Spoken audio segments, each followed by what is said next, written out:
ನಮಸ್ಕಾರ ಸ್ನೇಹಿತರೆ.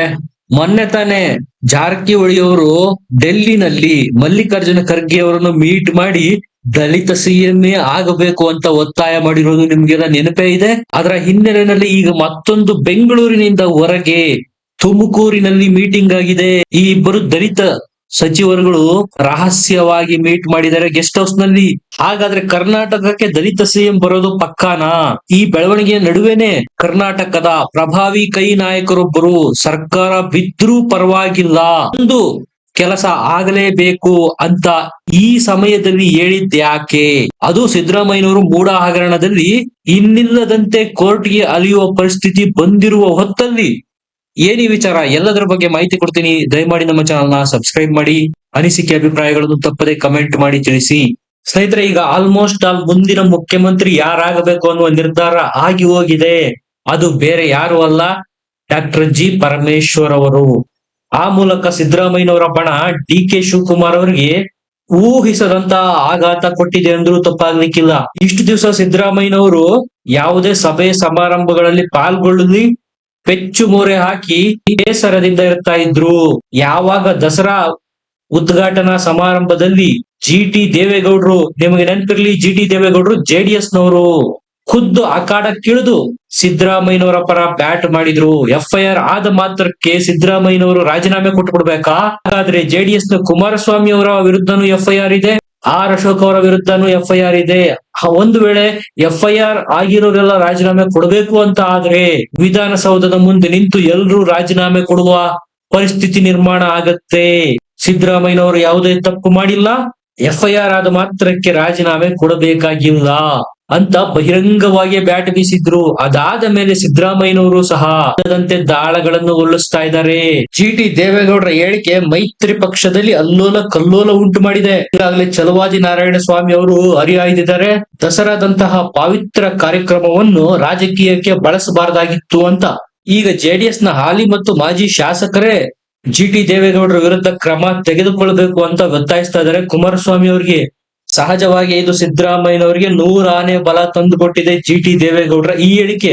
ಇದರ ಹಿಂದೆನೆ ಈಗ ತುಮಕೂರಿನಲ್ಲಿ ಸಿದ್ಧಾರ್ಥ ಕಾಲೇಜು, ಇದು ಪರಮೇಶ್ವರ್ ಅವರ ಕಾಲೇಜು, ಅದರ ಅತಿಥಿ ಗೃಹದಲ್ಲಿ ಡಾಕ್ಟರ್ ಜಿ ಪರಮೇಶ್ವರ್ ಅವರು ಮತ್ತು ಸತೀಶ್ ಜಾರಕಿಹೊಳಿ ಅವರು ರಹಸ್ಯವಾಗಿ ಭೇಟಿ ಮಾಡಿ ಮಾತುಕತೆ ನಡೆಸಿದ್ದಾರೆ. ನಿಮಗೆ ನೆನಪಿರಲಿ, ಸತೀಶ್ ಜಾರಕಿಹೊಳಿ ಅವರು ಇತ್ತೀಚೆಗಷ್ಟೇ ಡೆಲ್ಲಿಗೆ ಹೋಗಿ ಮಲ್ಲಿಕಾರ್ಜುನ ಖರ್ಗೆ ಅವರನ್ನ ಮೀಟ್ ಮಾಡಿದ್ರು.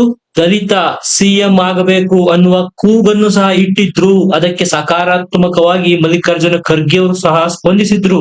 ಅದಾಗಿ ಬೆಂಗಳೂರಿಗೆ ವಾಪಸ್ಸಾದ ತುರಂತದಲ್ಲೇ ಈಗ ಡಾಕ್ಟರ್ ಜಿ ಪರಮೇಶ್ವರ್ ಅವರನ್ನು ತುಮಕೂರಿನಲ್ಲಿ ರಹಸ್ಯವಾಗಿ ಮೀಟ್ ಮಾಡಿ ಮಾತುಕತೆ ನಡೆಸಿದ್ದಾರೆ. ಒಂದಂತೂ ಸ್ಪಷ್ಟ, ಡಾಕ್ಟರ್ ಜಿ ಪರಮೇಶ್ವರ್ ಅವರು ಸಿಎಂ ಆಗುವ ಚಾನ್ಸಸ್ ತುಂಬಾನೇ ಇದೆ. ಯಾಕಂದ್ರೆ ಇದಕ್ಕೆ ಖುದ್ದು ಸಿಎಂ ಸಿದ್ದರಾಮಯ್ಯನವರ ಬೆಂಬಲ ಇದೆ. ದಲಿತ ಸಿಎಂ ಅಂತ ಬಂದಾಗ ಮಲ್ಲಿಕಾರ್ಜುನ ಖರ್ಗೆ ಅವರು ಮೊದಲನೆಯವರಾಗಿ ಬರ್ತಾರೆ. ಆದ್ರೆ ಮಲ್ಲಿಕಾರ್ಜುನ ಖರ್ಗೆ ಅವರು ಸಿದ್ದರಾಮಯ್ಯನವರ ಮಾತು ಕೇಳೋದಿಲ್ಲ. ಮುಂದೊಮ್ಮೆ ಸಿಎಂ ಆದ್ರೂ ಸಹ ಬ್ಯಾಕ್ ಸೀಟ್ ಡ್ರೈವ್ ಮಾಡೋದಕ್ಕೆ ಆಗೋದಿಲ್ಲ ಸಿದ್ದರಾಮಯ್ಯನವರಿಗೆ.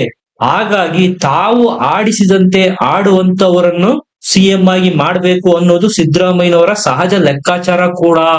ಒಂದು ವೇಳೆ ಕುರ್ಚಿಯಿಂದ ಇಳಿಯುವ ಪರಿಸ್ಥಿತಿ ಬಂದ್ರೆ ಸಿದ್ದರಾಮಯ್ಯನವರಿಗೆ ಬಾರ್ಗೇನಿಂಗ್ ಪವರ್ ಜಾಸ್ತಿ ಇರುತ್ತೆ. ತಾವು ಹೇಳಿದವರನ್ನೇ ಮುಖ್ಯಮಂತ್ರಿಯನ್ನಾಗಿ ಮಾಡಬೇಕು ಅನ್ನುವ ಕಂಡೀಷನ್ ಅಂತೂ ಇಡ್ತಾರೆ. ಅದಕ್ಕೆ ಹೈಕಮಾಂಡ್ ಸಹ ಒಪ್ಪಿಗೆ ನೀಡುತ್ತೆ. ಆಗ ಅವರ ಆಯ್ಕೆ ದಲಿತ ಸಿಎಂ ಅಂತ ಬಂದಾಗ ಮಲ್ಲಿಕಾರ್ಜುನ ಖರ್ಗೆ ಅವರಾಗಿರೋದಿಲ್ಲ, ಡಾಕ್ಟರ್ ಜಿ ಪರಮೇಶ್ವರ್ ಅವರಾಗಿರ್ತಾರೆ. ಒಟ್ಟಾರೆ ಶತಾಯಗತಾಯ ಡಿ ಕೆ ಶಿವಕುಮಾರ್ ಮುಖ್ಯಮಂತ್ರಿ ಆಗೋದನ್ನು ತಪ್ಪಿಸೋದಿಕ್ಕೆ ಏನು ಬೇಕೋ ಎಲ್ಲವನ್ನೂ ಸಹ ಮುಖ್ಯಮಂತ್ರಿ ಸಿದ್ದರಾಮಯ್ಯನವರು ಮಾಡೇ ಮಾಡ್ತಾರೆ. ಅದರ ಭಾಗವಾಗಿ ಈಗ ತಮ್ಮ ಬೆಂಬಲಿಗ ಸಚಿವರುಗಳನ್ನು ರಹಸ್ಯವಾಗಿ ಸಭೆ ಸೇರಿಸ್ತಾ ಇದ್ದಾರೆ. ಒಂದಂತೂ ಸಿದ್ದರಾಮಯ್ಯನವರಿಗೆ ಸ್ಪಷ್ಟ ಆಗಿ ಹೋಗಿದೆ, ಇಷ್ಟದರಲ್ಲಿ ನಾನು ರಾಜೀನಾಮೆ ಕೊಡುವ ಪರಿಸ್ಥಿತಿ ನಿರ್ಮಾಣ ಆಗೇ ಆಗತ್ತೆ. ಆಗ ನಾನು ಆಡಿಸಿದಂತೆ ಆಡುವಂತವರನ್ನೇ ಸಿಎಂ ಕುರ್ಚಿಯಲ್ಲಿ ಕೂರಿಸಬೇಕು ಅನ್ನೋದು ಸಹಜವಾಗಿ ಸಿದ್ದರಾಮಯ್ಯನವರ ಅಭಿಲಾಷೆ ಕೂಡ. ನೀವೇ ನೋಡಿ, ಮೂಡ ಪ್ರತ್ಯಸ್ತ್ರದಿಂದ ಹೊರಗ್ ಬರೋದಿಕ್ಕೆ ಸಿದ್ದರಾಮಯ್ಯನವರಿಗೆ ಅಹಿಂದ ಟ್ರಂಪ್ ಕಾರ್ಡ್ ನ ಉಪಯೋಗಿಸಲೇಬೇಕಾಗಿದೆ. ಈಗಾಗಲೇ ಅಹಿಂದ ಸಮಾವೇಶ ಮಾಡಿದ್ದಾರೆ. ಶಾಸಕರೆಲ್ಲ ಸಿದ್ದರಾಮಯ್ಯನವರನ್ನ ಮೀಟ್ ಮಾಡಿ, ನೀವು ಎದುರೋದಿಕ್ಕೆ ಹೋಗಬೇಡಿ, ರಾಜೀನಾಮೆ ಕೊಡುವ ಅವಶ್ಯಕತೆ ಇಲ್ಲ, ನಾವು ನಿಮ್ಮ ಬೆಂಬಲಕ್ಕೆ ಇದ್ದೀವಿ, ಧೈರ್ಯವಾಗಿ ಸಿಎಂ ಹುದ್ದೆನದೇ ಮುಂದುವರಿರಿ ಅಂತ ಸ್ಥೈರ್ಯ ತುಂಬಿದ್ದಾರೆ ಅಹಿಂದ ನಾಯಕರುಗಳು. ಆದ್ರೆ ಹೈಕಮಾಂಡ್ ಮುಂದೊಮ್ಮೆ ಏನಾದ್ರೂ ರಾಜೀನಾಮೆ ಕೊಡಿ ಅಂತ ಹೇಳುವ ಪರಿಸ್ಥಿತಿ ಬಂದಾಗ ಅಹಿಂದ ಟ್ರಂಪ್ ಕಾರ್ಡ್ ನ ಬಳಸೋದಿಕ್ಕೆ ಸಿದ್ದರಾಮಯ್ಯನವರು ಈಗಲೇ ಸಿದ್ಧತೆ ಮಾಡ್ಕೊಂಡಿದ್ದಾರೆ. ಅದರ ಮುಂದುವರಿದ ಭಾಗನೇ ಸತೀಶ್ ಜಾರಕಿಹೊಳಿ ಅವರು ಮತ್ತು ಡಾಕ್ಟರ್ ಜಿ ಪರಮೇಶ್ವರ್ ಅವರು ತುಮಕೂರಿನಲ್ಲಿ ರಹಸ್ಯವಾಗಿ ಮೀಟ್ ಮಾಡಿ ಮಾತುಕತೆ ನಡೆಸಿರೋದು. ನೀವೇ ನೋಡಿ, ರಾಯಚೂರಿನಲ್ಲಿ ಸ್ವಾಭಿಮಾನ ಸಮಾವೇಶ ಮಾಡಿದಂತ ಸಿದ್ದರಾಮಯ್ಯನವರು ಆಡಿದ ಮಾತುಗಳಾದ್ರೂ ಏನು? ನಾನು ಅಹಿಂದ ವರ್ಗಕ್ಕೆ ಸೇರಿದವನು, 2ನೇ ಬಾರಿ ಮುಖ್ಯಮಂತ್ರಿ ಆಗಿದ್ದೇನೆ, ನಾನು ಹಿಂದುಳಿದವನು, ಹಾಗಾಗಿ ಪ್ರತಿಪಕ್ಷದವರು ಹೊಟ್ಟೆ ಉರಿಯಿಂದ ನನ್ನ ಮೇಲೆ ಕಪ್ಪು ಚುಕ್ಕೆ ಇಡಲು ಪ್ರಯತ್ನ ಮಾಡ್ತಾ ಇದ್ದಾರೆ ಅಂತ ಕಿಡಿಕಾರಿದ್ರು. ಒಟ್ಟಲ್ಲಿ ಅಹಿಂದ ಕಾರ್ಡ್ ನ ಸಿದ್ದರಾಮಯ್ಯನವರು ಪದೇ ಪದೇ ಬಳಸ್ತಾ ಇದ್ದಾರೆ ಈ ಮೂಢ ಬ್ರಹ್ಮಾಸ್ತ್ರದ ವಿರುದ್ಧ. ದಲಿತ ಸಿಎಂ ಕೂಗು ಕೇಳಿ ಬಂದಿರೋದು ಇದರ ಹಿನ್ನೆಲೆಯಲ್ಲೇ. ಒಂದು ವೇಳೆ ಏನಾದ್ರೂ ನಾನು ದಲಿತ ಸಿಎಂ ನ ಮಾಡಿದ್ದೇ ಆದರೆ ಮುಖ್ಯಮಂತ್ರಿಯಾಗಿ ಕಿಂಗ್ ಇದ್ರೂ ಸಹ ಕಿಂಗ್ ಮೇಕರ್ ಆಗಿ ನಾನಿರಬಹುದು ಅನ್ನೋದು ಸಿದ್ದರಾಮಯ್ಯನವರ ನಿರ್ಧಾರ. ಜಾತಿ ಗಣತಿ ರಿಪೋರ್ಟ್ ಫೆಬ್ರವರಿನಲ್ಲಿ ಸರ್ಕಾರಕ್ಕೆ ಮಂಡಿಸಿದ್ರು, ಆದ್ರೆ ಅಲ್ಲಿಂದ ಇಲ್ಲಿವರೆಗೂ ಅದು ಕೋಲ್ಡ್ ಸ್ಟೋರೇಜ್ ನಲ್ಲಿ ಇತ್ತು. ಯಾವಾಗ ಮೂಡಾದ ಬಿಸಿ ಜೋರಾಯ್ತು ಅದಕ್ಕೆ ಪ್ರತ್ಯುತ್ತರ ಅನ್ನುವಂತೆ ಈಗ ಜಾತಿ ಗಣತಿ ಮತ್ತೆ ಪ್ರಸ್ತಾಪಕ್ಕೆ ಬರ್ತಾ ಇದೆ, ಮುನ್ನೆಲೆಗೆ ಬರ್ತಾ ಇದೆ. ಇಲ್ಲೂ ಸಹ ಅಹಿಂದ ವರ್ಗನೇ ಇಂಡೈರೆಕ್ಟ್ ಆಗಿ ಬರುತ್ತೆ. ಆ ವರ್ಗದವರೇ ಜಾಸ್ತಿ ಇದ್ದಾರೆ, ಅವರಿಗೆ ಸ್ಥಾನಮಾನಗಳು ಜಾಸ್ತಿ ಕೊಡಬೇಕು ಅಂತಾನೆ ತಾನೇ ಜಾತಿ ಗಣತಿಯ ರಿಪೋರ್ಟ್ ನ ಮೂಲ ಉದ್ದೇಶ ಇರೋದು. ಇಲ್ಲಿ ಒಟ್ಟಾರೆ ಅಹಿಂದ ಟ್ರಂಪ್ ಕಾರ್ಡು ಮತ್ತು ಜಾತಿ ಗಣತಿಯ ರಿಪೋರ್ಟ್ ನ ಅಕ್ಸೆಪ್ಟ್ ಮಾಡ್ಕೊಳ್ಳೋದು, ಈ ಎರಡನ್ನೂ ಸಹ ಬ್ರಹ್ಮಾಸ್ತ್ರವಾಗಿ ಮೂಡಾದ ಅಸ್ತ್ರಕ್ಕೆ ಪ್ರತ್ಯುತ್ತರವಾಗಿ ಸಿಎಂ ಸಿದ್ದರಾಮಯ್ಯನವರು ಬಳಸೋದಿಕ್ಕೆ ಎಲ್ಲ ಸಿದ್ಧತೆಗಳನ್ನು ಮಾಡಿಕೊಂಡಿದ್ದಾರೆ.